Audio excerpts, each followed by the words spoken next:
ৰঙাপানীৰ ওপৰত গৱেষণা কৰিবলৈ ৰাইজে অশোক সিংহলক মন্ত্ৰী পতান আছিল। অখিল গগৈয়ে মন্তব্য কৰিছে।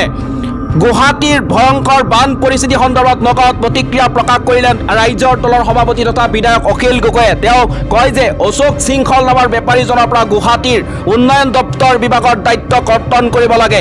এজন বিল্ডাৰক দপ্তৰটো প্ৰদান কৰি উদক ভেটাৰখীয়া পতাৰ দৰে কথাহে কৈছে। ৰঙাপানীৰ ওপৰত গৱেষণা কৰিবলৈ ৰাইজে অশোক সিংহলক মন্ত্ৰী পতান আছিল। লগতে কাজিৰঙাৰ পঞ্চতাৰকাযুক্ত হোটেল নিৰ্মাণ সন্দৰ্ভতো প্ৰতিক্ৰিয়া প্ৰকাশ কৰিছে বিধায়ক অখিল গগৈয়ে। তেওঁ কয় যে কাজিৰঙাত পঞ্চতাৰকাযুক্ত হোটেল নিৰ্মাণ কৰিব লাগে নে নালাগে সেই সন্দৰ্ভত অতি সোনকালে এক ৰাজহুৱা শুনানি গ্ৰহণ কৰিব লাগে। ইয়াৰ উপৰি কংগ্ৰেছৰ সৈতে মিত্ৰতা সন্দৰ্ভত অখিল গগৈয়ে কয় যে অহাকাইলৈ কংগ্ৰেছৰ সৈতে এক বৈঠকত মিলিত হ'ব লৰিণজ্যোতি গগৈ আৰু অখিল গগৈ। উপনিৰ্বাচন আৰু পঞ্চায়ত নিৰ্বাচনত সকলোৱে একেলগে খেলিব লাগে বুলি অখিল গগৈয়ে মন্তব্য কৰিছে।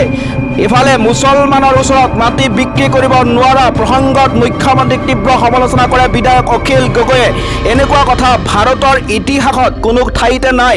এয়া অসাংবিধানিক বিভাজনৰ ৰাজনীতি বুলিও ক্ষোভ উজাৰিছে অখিল গগৈয়ে। লগতে কয় যে আমাৰ মুখ্যমন্ত্ৰী আৰু প্ৰধানমন্ত্ৰীয়ে শ্বেখ হাছিনাৰ ঘটনাৰ পৰা শিক্ষা লোৱা উচিত বুলি এনেদৰে মন্তব্য আগবঢ়াইছে অখিল গগৈয়ে।